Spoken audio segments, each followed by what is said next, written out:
ನಮಸ್ಕಾರ ವೀಕ್ಷಕರೇ, ನಾವು ಇಂದು ಭೇಟಿ ಕೊಡುತ್ತಿರುವ ಸ್ಥಳ ಶ್ರೀ ಕೈವಾರ ತಾತಯ್ಯನವರು ತಪಸ್ಸು ಮಾಡಿ ಜ್ಞಾನೋದಯ ಪಡೆದ ಪವಿತ್ರ ಗವಿಗೆ ಬಂದಿದ್ದೇವೆ. ಈ ಸ್ಥಳವನ್ನು ಕೈವಾರ ತಾತಯ್ಯನವರ ತಪೋಸ್ಥಾನ ಹಾಗೂ ವೈಕುಂಠ ಗುಹೆ ಅಂತ ಸಹ ಕರೆಯುತ್ತಾರೆ. ಈ ಸ್ಥಳವು ಕೈವಾರ ಅಮರನಾರಾಯಣ ಸ್ವಾಮಿ ದೇಗುಲದಿಂದ ಕೇವಲ 2 ಕಿಲೋಮೀಟರ್ ದೂರದಲ್ಲಿದೆ.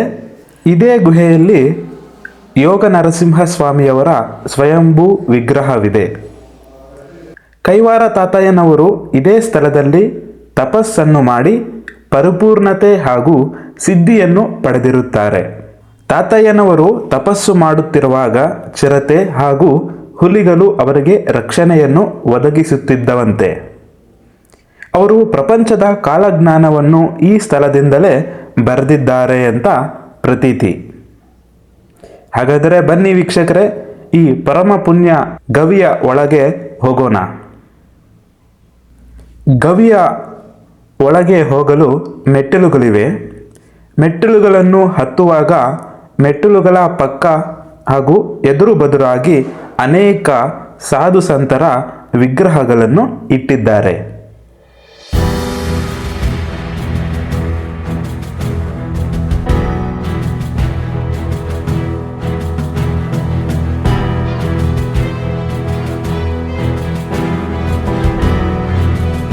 ಮೆಟ್ಟಿಲುಗಳನ್ನು ಏರಿ ಬಂದಾಗ ಪ್ರಶಾಂತವಾದ ಅನುಭೂತಿ ಸಿಗುತ್ತದೆ.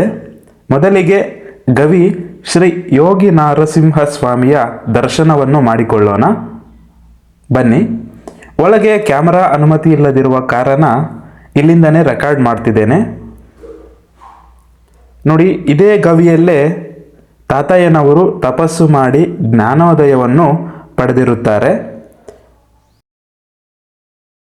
ಸ್ವಾಮಿಯ ದರ್ಶನವನ್ನು ಪಡೆದ ನಂತರ ಪಕ್ಕದಲ್ಲೇ ಯಾಗಶಾಲೆ ಇದೆ. ಸೊ ಯಾಗಶಾಲೆಗೆ ಭೇಟಿ ನೀಡೋಣ ಬನ್ನಿ.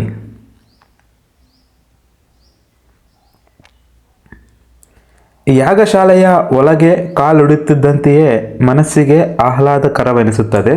ತುಂಬ ಪ್ರಶಾಂತವಾದ ವಾತಾವರಣವನ್ನು ನೀವು ಅನುಭವಿಸುತ್ತೀರಾ. ಯಾಗಶಾಲೆಯ ಎಡಭಾಗದಲ್ಲಿ ಅಂದರೆ ಎಂಟ್ರೆನ್ಸ್ನಲ್ಲಿ ನೋಡಿ, ಶ್ರೀ ಯೋಗಿ ನಾರಾಯಣ ಯತೀಂದ್ರರು ಅಂದರೆ ಕೈವಾರ ತಾತಯ್ಯನವರ ಒಂದು ವಿಗ್ರಹ ಇದೆ, ನೋಡಬಹುದು. ಈ ಯಾಗಶಾಲೆಯಲ್ಲಿ ಸಪ್ತ ಋಷಿಗಳು ಬಂದು ನೆಲೆಸಿರುವಂತೆ ಋಷಿಗಳ ಒಂದು ಪ್ರತಿಮೆಗಳಿದ್ದಾವೆ. ಮೊದಲಿಗೆ ವಿಶ್ವಾಮಿತ್ರ ಮಹರ್ಷಿ, ಜಮದಗ್ನಿ ಮಹರ್ಷಿ, ಭರದ್ವಾಜ ಮಹರ್ಷಿ. ನೋಡಿ, ಇಲ್ಲಿ ಶ್ರೀ ಯೋಗಿ ನಾರಾಯಣ ಯತೀಂದ್ರರು ಅಂದರೆ ಕೈವಾರ ತಾತಯ್ಯನವರು ಧ್ಯಾನ ಸ್ಥಿತಿಯಲ್ಲಿ ಕುಳಿತು ಬಂದ ಭಕ್ತರನ್ನು ಅರಸುತ್ತಿದ್ದಾರೆ. ನೋಡಿ, ತುಂಬ ಈ ಒಂದು ವಿಗ್ರಹವನ್ನು ನೋಡಿದರೆ ನಮಗೆ ಒಂಥರ ಮನಸ್ಸಿಗೆ ಒಂದು ಪಾಸಿಟಿವ್ ಎನರ್ಜಿ ಬರುತ್ತೆ ನೋಡಿ. ನಂತರ ಗೌತಮ ಮಹರ್ಷಿ, ಅತ್ರಿ ಮಹರ್ಷಿ, ವಸಿಷ್ಠ ಮಹರ್ಷಿ ಹಾಗೂ ಕಶ್ಯಪ ಮಹರ್ಷಿ. ಸೊ ಇವರು ಸಪ್ತ ಮಹರ್ಷಿಗಳು. ಅದೇ ರೀತಿ ಈ ಒಂದು ಯಾಗಶಾಲೆಯಲ್ಲಿ ಶ್ರೀ ಮಹಾವಿಷ್ಣುವಿನ ದಶಾವತಾರಗಳ ವಿಗ್ರಹಗಳು ಸಹ ಇದೆ. ಆ ವಿಗ್ರಹಗಳನ್ನು ಒಂದೊಂದು ಅವತಾರವನ್ನು ನೋಡೋಣ. ನೋಡಿ ಬನ್ನಿ. ಮೊದಲನೇ ಅವತಾರ ಮತ್ಸ್ಯಾವತಾರ, ಕೂರ್ಮಾವತಾರ, ವರಾಹಸ್ವಾಮಿ ಅವತಾರ, ನರಸಿಂಹಸ್ವಾಮಿ ಅವತಾರ, ವಾಮನ ಅವತಾರ.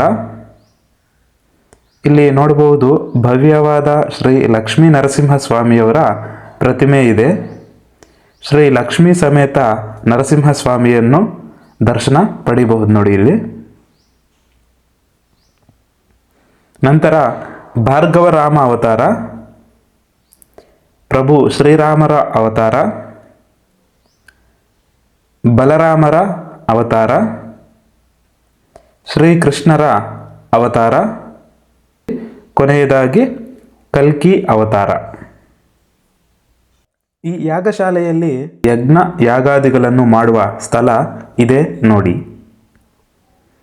ಯಜ್ಞ ಯಾಗಾದಿಗಳನ್ನು ಮಾಡಬೇಕಾದರೆ ಋಷಿಗಳು ಹಾಗೂ ದಿಕ್ಪಾಲಕರ ಆಶೀರ್ವಾದ ಬೇಕಾಗುತ್ತದೆ. ಈ ಶಾಲೆಯಲ್ಲಿ ಸಪ್ತ ಋಷಿಗಳು ಈಗಾಗಲೇ ನೆಲೆಸಿದ್ದಾರೆ, ನೀವು ನೋಡಿದ್ದೀರಲ್ಲ ಆವಾಗಲೇ. ಅದೇ ತರಹ ಅಷ್ಟ ದಿಕ್ಪಾಲಕರ ವೇದಿಕೆ ಇಲ್ಲಿದೆ ನೋಡಿ.